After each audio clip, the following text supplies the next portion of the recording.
Tel que prévu par les dispositions du décret exécutif numéro 20-325 relatif aux modalités d'enregistrement des produits pharmaceutiques et afin de compléter l'arsenal réglementaire lié à l'enregistrement, 2 arrêtés sont parus au mois d'octobre de l'année écoulée. Il s'agit d'un arrêté fixant les modalités d'enregistrement des produits pharmaceutiques fabriqués localement et destinés exclusivement à l'exportation et celui fixant les modalités de modification de la décision d'enregistrement des produits pharmaceutiques à usage de la médecine humaine. Le premier met en place une procédure d'enregistrement des produits pharmaceutiques fabriqués localement destinés exclusivement à l'exportation avec des délais réduits et des étapes en moins, comme la présoumission qui n'est pas exigée pour ce type de produit. En revanche, l'arrêté précise dans son article 4 que le dossier accompagnant la demande d'enregistrement est celui fixé par les dispositions de l'arrêté du 10 mai 2021, donc le même que pour les produits pharmaceutiques destinés au marché local.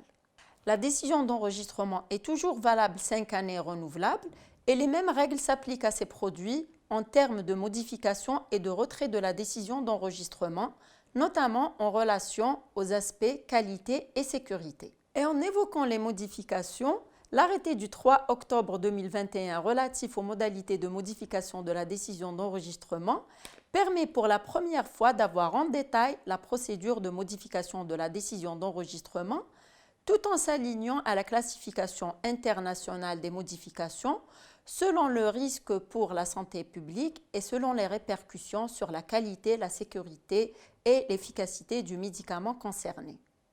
Les modifications sont ainsi classées en 4 catégories: mineures, majeures, modérées et mesures de restriction urgentes pour des raisons de sécurité. Une disposition très appréciée de ce texte a été introduite dans son article 9. C'est celle d'autoriser les détenteurs et ou exploitants des décisions d'enregistrement à regrouper plusieurs modifications et à déposer une demande unique dans des cas précis qui sont fixés dans le même article.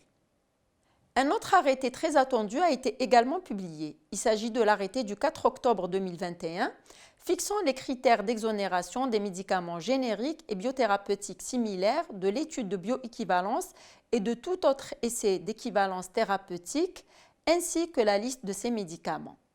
Rappelons que dans l'ancienne réglementation, les seules mentions relatives aux études de bioéquivalence étaient contenues dans le décret exécutif 92-284 du 6 juillet 1992 relatif à l'enregistrement, où il est mentionné à l'article 13 que c'est à la Commission nationale de nomenclature de demander des études de bioéquivalence pour les produits à index thérapeutique étroit et les produits posant des problèmes de biodisponibilité ou possédant des caractéristiques pharmacocinétiques particulières.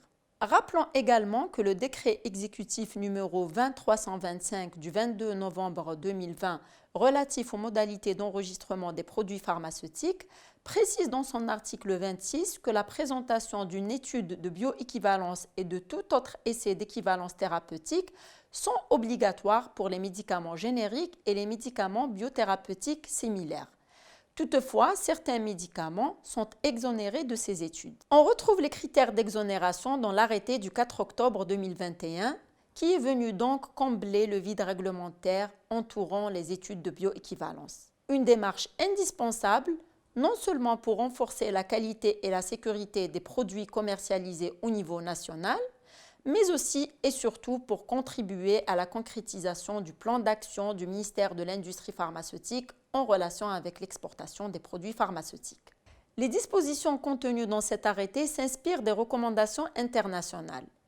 Et l'exonération d'une étude de bioéquivalence se base sur les critères du système de classification biopharmaceutique, les critères de proportionnalité des dosages, les critères de modification d'une décision d'enregistrement et les critères d'évaluation du risque.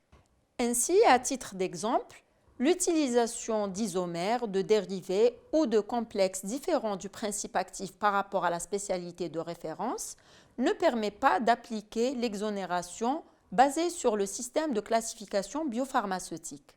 Enfin, l'arrêté donne la liste des formes pharmaceutiques exonérées des études de bioéquivalence, comme les gaz médicaux ou les médicaments à usage topique sans action systémique.